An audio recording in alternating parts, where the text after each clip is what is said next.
तो पिछले 2 दिनों में हमने 2 दिनों का मतलब 2 मीटिंग्स में हमने शिव और शक्ति के कॉन्सेप्ट को देखा था, जिसमें शिव का मतलब मौन और शक्ति का मतलब गति। ठीक है, जो कि हर जगह, हर पल, हर क्षण हो रहा है, चल रहा है। और ये गति जब ज्यादा यहाँ पे बढ़ जाती है तो डिप्रेशन, एंजाइटी, तनाव, ठीक है, ये होना शुरू हो जाता है। तो डॉक्टर क्या बोलते हैं? सब कुछ छोड़ दो, सोचना बंद कर दो, सब कुछ छोड़ दो। मतलब वो यहाँ तक बोल रहे हैं कि सब अपने विचारों को भी छोड़ दो, उसमें उलझो मत, यानी मौन में जाओ, शांति में जाओ। और जैसे ही हम शांति और मौन में जाते हैं, आप देखेंगे चीजें सही हो जाएंगी। मतलब अगर किसी को सही करना है ना, लग रहा है सो रहे हैं लोग दीदी, कोई बात नहीं, मैं जगा हूं, अभी जाग जाएंगे लोग। ठीक है।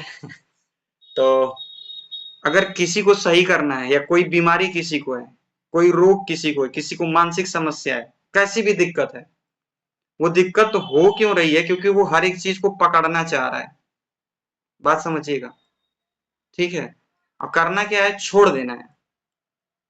ठीक है, जैसे ही आप किसी चीज को छोड़ देते हैं, प्रकृति उसे ऑटोमेटिक हील कर देती है। छोड़ने का मतलब, जैसे काम, अब कोई कोई बोलेगा कि काम छोड़ दे करना, नहीं, काम करना है और करने के बाद छोड़ देना है। हम क्या करते हैं? करने के बाद पकड़ लेते हैं। वैसे ही जीवन में आप अगर किसी से प्रेम कर रहे हैं, किसी के घर रिश्तेदारी में गए आप और उसने कुछ बोला और आपने उसको पकड़ लिया, अब घर आ गए, 2 हफ्ते से वही दिमाग में चल रहा है और उसके चलने से डिप्रेशन हो रहा है। तो आप देखेंगे कि कोई भी चीज एक हद से ज्यादा जब हम पकड़ते हैं तो वो बीमारी पैदा करता है। ठीक है, जैसे ये किताब है, ठीक है, अब इस किताब का वजन मात्र 100 ग्राम है, ठीक है, उससे भी कम ही होगा। लेकिन हम इसको पकड़ के सीधे ऐसे रोक लें, समय के साथ यही किताब 1 किलो, 2 किलो, 5 किलो, 10 किलो की हो जाएगी, जो कि है नहीं। और वही हाथ टूट टूट भी सकता है, लूज भी हो सकता है, झुंझुनाहट भी हो सकती है। तो कहने का मतलब क्या है कि जब भी कहीं शक्ति बहुत ज्यादा बढ़ेगी तो आप देखेंगे आकाश तत्व की कमी हो गई, और जैसे ही आकाश तत्व की कमी हो जाएगी, प्रेशर बढ़ने लगेगा। और प्रेशर बढ़ेगा तो हाई बीपी, प्रेशर बढ़ेगा तो नींद नहीं आएगी, प्रेशर बढ़ेगा तो क्या होता है? प्रेशर बढ़ेगा तो बेचैनी होने लगती है, घबराहट होने लगती है। ठीक, तो जितनी भी प्रॉब्लम्स हैं, चाहे वो शारीरिक हो, मानसिक हो, आर्थिक हो, उसका सबसे बड़ा कारण यही है कि उसको हम छोड़ना नहीं चाहते हैं, उसको हम पकड़ के रखना चाहते हैं, सब कुछ अपने अकॉर्डिंग चलाना चाहते हैं। तो शिव शक्ति के कॉन्सेप्ट में हमने देखा कि शिव मौन है और शक्ति गति है, शिव पर्वत हैं और शक्ति नदियां हैं। ठीक है, शिव आकाश हैं, शिव पृथ्वी हैं, तो शक्ति अग्नि है, वायु है, जल है। तो देखना है कि किसी में कौन सा तत्व बढ़ा हुआ है, शिव बढ़ा है कि शक्ति बढ़ा है। जितने लोग बीमार रहते हैं, शिव की कमी होती है। बात समझिएगा, आप वो शांति से ऐसे बैठ नहीं पाएंगे 5 मिनट, नहीं बैठ पाएंगे 5 मिनट वो। और जैसे ही वो 5 मिनट बैठना शुरू करेंगे, शक्ति कंट्रोल होना शुरू हो जाएगी। मेरे को बहुत मैसेज आया था कि कैसे शक्ति को कंट्रोल करें। तो कुछ नहीं, शक्ति को कंट्रोल करने के लिए क्या करना है? बस उसको देखना है। जैसे एक छोटा सा बच्चा है, उत्पात मचाता है, मम्मी बस ऐसे देख दे तो शांत हो जाता है। बात समझ में आ रहा है? वो अटेंशन पाना चाहता है, ध्यान पाना चाहता है। वैसे ही हमारी शक्ति को अगर सही डायरेक्शन नहीं दिया गया तो वो हमें ही विनाश कर देगी। और आज सबसे बड़ी प्रॉब्लम क्या है? सबसे बड़ी समस्या क्या है? सबसे बड़ी समस्या यही है कि हम अपनी ऊर्जा को बैलेंस नहीं कर पा रहे हैं। सच्चाई है कि नहीं है? मैं खुद इस चीज में अभी उलझा हूं, ऐसा नहीं है कि मैं सुलझ गया, लेकिन जैसे जैसे अपनी ऊर्जा को आप बैलेंस करना सीख जाएंगे, जैसे मान लीजिए कोई पैसा कमा रहा है, बहुत पैसा कमा लिया, अब उस पैसा में क्या है? शक्ति है, उस शक्ति को बैलेंस नहीं कर पा रहा है तो वो बीमारी में लुट गया। ठीक है, वो कहीं ऑनलाइन ट्रांसफर कर दिया या कहीं इधर उधर लग गया। बात समझ में आ रहा है? पैसा नहीं था तो पैसे की चिंता थी, शक्ति जब नहीं थी तो शक्ति आ गई, और उस शक्ति को संभालने इतना शिव था ही नहीं तो वो शक्ति लुट गई। बात समझिएगा। जैसे मान लीजिए कोई किसी से प्रेम कर रहा है, अब इतना ज्यादा प्रेम कर रहा है कि ध्यान ही नहीं है। मैंने बोला ना, प्रेम ध्यान दो पंख हैं, एक पक्षी है। और प्रेम में अगर ध्यान नहीं होता है तो फिर क्या करता है, वो सब कुछ छोड़ छाड़ के प्रेम ही करता है, आसक्ति हो जाती है फिर। तो शिव और शक्ति का कॉन्सेप्ट ऐसा है कि जिसने समझ लिया उसको समझ में आ जाएगा किसका वात बढ़ रहा है, किसका पित्त बढ़ रहा है, किसका कफ बढ़ रहा है, किसका कौन सा तत्व बढ़ रहा है। बात समझ में आ रहा है? ठीक। और देखिए कुछ चीजें ऐसी होती हैं कि जैसे मान लीजिए किसी की शक्ति बिगड़ गई, अब बिगड़ने के बाद शिव को समझ में आया, या फिर शिव बड़े हो गए, शिव ने फिर देखा। आदत में क्या होता है, किसी को किसी चीज की आदत है तो वो आदतवश कर देता है, फिर आदत के बाद उसको समझ में आता है ओ माय गॉड ये मैंने क्या किया, और वो उसी लूप में घूम रहा होता है। ठीक। तो जैसे जैसे शिव और शक्ति का बैलेंस होगा, आप देखेंगे जीवन में बहुत गजब परिणाम मिलेंगे। जीवन आनंद में होता चला जाएगा, मस्ती होती चली जाएगी। तो आज इसी शिव शक्ति के कॉन्सेप्ट में, इसी के इर्द गिर्द सब कुछ नाच रहा है आज। और शिव शक्ति के कॉन्सेप्ट में बात करेंगे पंच तत्वों की। तो ये पंच तत्व में जो तत्व बहुत ज्यादा स्थिर है वो शिव है, और बहुत ज्यादा चंचल है वो शक्ति है। तो अगर किसी व्यक्ति को आप देख रहे हैं, किसी लड़की को या लड़के को आप देख रहे हैं, उसकी आंखें ऐसे मचलती रहती हैं, वो बार बार इधर उधर जाता रहता है, चैन से बैठ नहीं सकता है। ठीक है, मतलब शांति से आप बोल दीजिए कि 10 मिनट बैठो, उसमें भी पैर हिलाएगा, और 10 मिनट बैठने से पहले उठ के भाग जाएगा। मतलब क्या बढ़ा हुआ है, उसकी वायु बढ़ी हुई है, उसकी शक्ति बढ़ी हुई है, और उसको डायरेक्शन नहीं दिया गया तो हाथ भी उठा देता है। बहुत सारे घर में बेटे ऐसे हो जाते हैं, बेटियां ऐसी हो जाती हैं, मम्मी पापा पे ही हाथ उठा दिए, बाद में रोते भी हैं कि अरे मम्मी मैंने मार दिया आपको, पापा मैंने आप पे हाथ उठा दिया। छोटे होते हैं उठा देते हैं क्योंकि शक्ति कंट्रोल में नहीं है उनकी। और बहुत पेरेंट्स भी ऐसे होते हैं कि गुस्से में बच्चे को इतना पीट दिया, शक्ति ने सब कुछ करवा दिया, और बाद में समझ में आ रहा है इतना मेरे को नहीं मारना चाहिए था। बात समझ में आ रहा है? ठीक। तो जब जब किसी में शक्ति बढ़े तो उसको कैसा भोजन देना चाहिए? जलीय भोजन देना चाहिए। जब जब किसी में वायु बढ़े, पित्त बढ़े, तो उसको जल प्रधान भोजन दीजिए। उसको आप क्या दे सकते हैं? शतावरी दे सकते हैं, मूसली दे सकते हैं, सौंफ का काढ़ा दे सकते हैं, धनिया दे सकते हैं, और क्या दे सकते हैं? जितनी भी मीठे द्रव्य हैं वो दे सकते हैं। शक्ति बढ़ी हुई है, और शक्ति क्या है? वायु, अग्नि है, और इनको कंट्रोल कौन करता है? पृथ्वी करता है, जल करता है। समझ में आ रहा है? कनेक्ट हो रहा है? और ये नहीं समझेंगे तो फिर इतना आसान कहीं नहीं समझेंगे, ये तो मैं लिख के दे दूंगा। इतना अगर नहीं समझे आप इस मीटिंग्स में तो आप कुछ भी नहीं समझ पाएंगे, ना आयुर्वेद समझ पाएंगे, ना योग समझ पाएंगे, जीवन में कुछ भी नहीं समझ पाएंगे। तो थोड़ा सा ध्यान देके अगर इसको समझ लिया तो आपको समझ में आएगा कि मेरे अंदर क्या बढ़ा रहता है। जैसे लड़ाई झगड़ा हुआ, शक्ति बढ़ी थी, आपने सुना दिया, अब शिव बढ़ गए, आप सोच रहे हो मौन। जब बढ़ाना चाहिए था तब नहीं बढ़ा, अब गुस्सा करके 2 दिन से मुंह फुला के बैठे हो। होता है ऐसा। और जो ये जितना जल्दी देखना सीख जाएगा उतना जल्दी वो संतुलन में आना सीख जाएगा, उतना जल्दी वो। लेकिन दिक्कत क्या है, हमें पता ही नहीं है। अब भगवत गीता की एक लाइन है कि सही ज्ञान हर समस्या का समाधान। आपको सही ज्ञान हो जाए वो आपके हर समस्या का समाधान, मतलब हर एक समस्या के लिए एक सही ज्ञान होना चाहिए। जैसे ही पता चला कि मौसम कौन सा चल रहा है, अब मेरे मन का मौसम कौन सा चल रहा है, उसके अकॉर्डिंग शिव शक्ति को पकड़ लीजिए बाहर। जैसे मेरा शक्ति बढ़ा हुआ था अभी कुछ 10-15 दिन से, क्योंकि मेरा रूटीन पूरा बिगड़ा हुआ था, न रात में अच्छे से सोना, न दिन में सही से खाना, पूरा बिगड़ा था। अब मेरी जॉब भी ऐसी है कि पूरा शक्ति डिस्टर्ब रहती है, तो शिव को मेरे को बढ़ाना पड़ता है जानबूझ के। अगर नहीं बढ़ाऊं तो मैं प्रॉब्लम में आ जाता हूँ।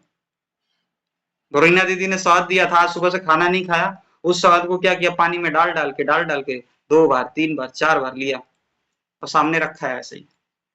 तो वो क्या है, मीठा। तो मैं बहुत बीमार रहा हूं और वो बीमारी रूटीन में न होने की वजह से फिर कभी कभी आ जाती है। उसका इलाज दवा नहीं है, उसका इलाज क्या है कि आप ही उसे संतुलन में करिए। बात समझ में आ रहा है? कोई दवा किसी को सही कर पाई है क्या? नहीं कर पाई है। जब तक कि दवा के साथ रूटीन को नहीं सही किया गया है, मन को नहीं सही किया गया है, कोई नुस्खा नहीं सही करता है। कुछ टाइम के लिए आपको रिलैक्स कर देगा, उतने टाइम में आपने रिव्यू दे दिया, फिर पता चला दूसरे दिन फिर दिक्कत आ गई। भाई उसमें आपको रूटीन मेंटेन करना, उसमें आपको अपने शक्ति को, अपने अपने आप को समझना था। विज्ञान तो यहां तक बोलता है कि हर इंसान का 24 घंटे में 2 घंटा ऐसा होता है जिसमें अगर वो न सोए तो वो पूरे दिन बेचैन रहेगा। हर वो इंसान का 2 घंटा अलग होता है और वो 2 घंटा आप अपना पता कर सकते हैं। कैसे? आप कब जन्मे थे, कितने बजे जन्मे थे, उसके अकॉर्डिंग आपको पता चल जाएगा आपका 2 तत्व। एक कितने बजे जन्मे थे उसके अनुसार कौन सा तत्व है, और किस महीने में जन्मे थे उसके अनुसार कौन सा तत्व है। और वो जो वही 2 तत्व के इर्द गिर्द आप बीमार होते रहते हैं। जैसे मेरा वायु और आकाश तत्व है, तो एक वायु शक्ति, एक आकाश शिव। तो कभी कभी अगर शक्ति वायु बहुत ज्यादा बढ़ जाती है तो दिक्कत होने लगती है। और रूटीन को जब मेंटेन नहीं करेंगे तो शक्ति बिगड़ेगी ही बिगड़ेगी। रूटीन मेंटेन करने का मतलब क्या है, शिव को समय देना, खुद को समय देना। बात समझ में आ रहा है? तो वो तत्वों को जानना पड़ेगा, वो सारी चीजों को जानना पड़ेगा। और ये निष्कर्ष पे मैं क्यों पहुंचता हूं, क्योंकि सिर्फ एक फील्ड को हम नहीं लेके चल रहे हैं। आयुर्वेद के माध्यम से भी उसको देखा जाता है, योग के माध्यम से भी देखा जाता है, साइकोलॉजी भी उसकी समझी जाती है, फिर उसके बाद निष्कर्ष निकलता है। समझ में आ रहा है? जैसे कोई बैठा बैठा ज्यादा काम करता है, बहुत बैठे बैठे काम करता है, उसके फ्रोजन शोल्डर नहीं होगा, उसके हड्डियां काम करना बंद कर देंगी, वजन बढ़ना शुरू हो जाएगा। क्यों? क्योंकि वो अपने उस अंग में शक्ति को नहीं बढ़ा रहा है, जितना चाहिए उतना मूवमेंट नहीं दे रहा है। बात समझ में आ रहा है? तो असली इलाज क्या है? खुद को जानना। जब हमारे साधु संत महात्मा बोलते हैं खुद को जान लो, खुद को जान लो, खुद को जान लो, मतलब वो कहना क्या चाहते हैं कि भैया अपना खुद को जान लो कि कब तुम्हारा मन खराब होता है, कब शरीर खराब होता है और किस समय खराब होता है, क्या करने से खराब होता है, उसको छोड़ दो या उसको कम करने की कोशिश करो। कोई ऐसा होगा जिसको मीठे से दिक्कत होगी क्योंकि उसका शरीर भारी भरकम है। कोई ऐसा होगा जिसको मीठा खाने से आराम मिलता होगा। कोई ऐसा होगा जिसको तीखे से दिक्कत होगी। कोई ऐसा है जो तीखा खाता है तभी चलता है। बात समझ में आ रहा है? लेकिन जब तक वो समझेगा नहीं कि भाई मेरे लिए क्या सही है, तब तक दिक्कत होती रहेगी। और ये दिक्कत ऐसा नहीं है खत्म हो जाएगा, उसकी मात्रा को कम किया जा सकता है। क्योंकि दिक्कत ही ज्ञान कराती है। बात समझिएगा, दिक्कत जिस दिन होना बंद हो जाएगा आप सीखना बंद कर देंगे, और जो सीखना बंद कर दिया वो जीवन को जीतना और खुद को जीतना बंद कर दिया। फिर वो उसके में और पशु में कोई अंतर नहीं है। पशु क्या करता है, खाता है, पीता है, पोटी करता है, सो जाता है। अगर इंसान भी वही करे तो फिर कोई अंतर? कोई अंतर नहीं। इंसान के अंदर क्या है, एक कला है कि वो खुद को देख सकता है, खुद को समझ सकता है, ठीक है, लोगों के लिए कुछ कर सकता है। तो ये तो आपको समझना पड़ेगा। अभी देखिए, ये अभी इस मीटिंग में 20 लोग हैं। इस 20 लोग में मुझे पता है 8-9 लोग ध्यान से सुन रहे होंगे, ठीक। तो ये जो लोग नहीं सुन रहे हैं या जो लोग नहीं आए हैं, मैं ऐसा नहीं कहता कि सबकी शक्ति बिगड़ी हुई है, लेकिन मैक्सिमम लोग जो नहीं आ पाते हैं, आपको क्या लगता है उनका रूटीन नहीं बिगड़ा है, उनकी शक्ति नहीं बिगड़ी, बिगड़ी है। क्योंकि आप एक चीज समझिए, ये कॉन्सेप्ट जो चल रहा है, सबको पता है कि ये कॉन्सेप्ट चल रहा है, और इस कॉन्सेप्ट को सीख करके हम कुछ अपने अंदर परिवर्तन ला सकते हैं, लेकिन फिर भी नहीं लाया जा रहा है क्योंकि उसमें कुछ प्रारब्ध भी तो है उनका, अभी नहीं समझ में आ रहा, अभी कुछ और चीजें समझेंगे। तो कहने का मतलब क्या, हम जो लोग आए हैं हमें सीखना है। और देखो एक दिन में परिवर्तन नहीं होता है, मीटिंग में जो लंबे समय से आ रहा है ना उसके अंदर परिवर्तन दिखेगा, जो 2 दिन आता है 4 दिन गायब हो जाता है, वो रिप्रोग्राम माइंड को किया ही नहीं। यहाँ पे क्या है, यहाँ पे क्या है, यहाँ पे सॉफ्टवेयर है। साइकिल चलाना नहीं आता था, एक बार चलाना सीख लिया तो अब गाना बजाते हुए, गाना गाते हुए, बतियाते हुए भी साइकिल चला लेते हैं, यानी वो सॉफ्टवेयर अपने दिमाग में डाल दिया आपने। लो साइकिल का सॉफ्टवेयर, लो ये खाना बनाने का सॉफ्टवेयर, लो ये गाना गाने का सॉफ्टवेयर। तो वो सॉफ्टवेयर शुरू में बनाना पड़ता है और फिर वो आपको चलाता है। बात समझ में आ रहा है? और जो ये नहीं समझता उसी को आदत बोलते हैं। तो आदतों को पहले हम बनाते हैं, फिर आदतें हमें बनाती हैं। ठीक है, अब वो आदत बनने में कम से कम 21 दिन का समय लगता है, विज्ञान ऐसा बोलता है कि आप कोई भी चीज की आदत बनानी है, 1 दिन करिए छोड़िए मत, 2 दिन करिए लगेगा कि कुछ नहीं हो रहा है, छोड़िए मत, 3 दिन करिए, 4 दिन करिए, 21 दिन तक लगातार करिए उसको। कुछ भी आप आदत बनाना चाहते हैं, आप देखेंगे अब लगेगा कि हाँ कुछ हो रहा है। बात समझ में आ रहा है? तो शिव और शक्ति सिर्फ सनातन धर्म के देवी देवता नहीं है, हिंदू धर्म के ये देवी देवता नहीं, ये ऊर्जा है। बात समझ में आ रहा है? इन ऊर्जा को अगर बैलेंस नहीं किया गया तो ये ऊर्जा हमें ही विध्वंस कर देते हैं। तो शक्ति, अभी जैसे मेरे YouTube चैनल से कुछ वीडियो एक भस्मक रोग वाला है, तो जैसे ही ये वाला थोड़ा सीजन आएगा भस्मक रोग वाला, वहां से 2-3 फोन, 4-5 फोन या मैसेज आ जाते हैं कि भैया हमको भस्मक रोग हुआ है, हर 2 घंटे पे 1.5 घंटे पे भूख लगती है। तो भस्मक रोग का मतलब क्या है, अंदर शक्ति बढ़ी हुई है। ऐसा इंसान बेचैन रहता है, परेशान रहता है, नींद उसको नहीं आती, नींद सही से सोता नहीं है। और जो सो नहीं रहा है 8 घंटे उसकी शक्ति बिगड़ेगी, लिखवा लीजिए आप मेरे से, 8 घंटे जो नहीं सो रहा है उसकी शक्ति बिगड़ेगी, क्योंकि मैं रोज अनुभव करता हूँ, हर दूसरे दिन अनुभव करता हूँ।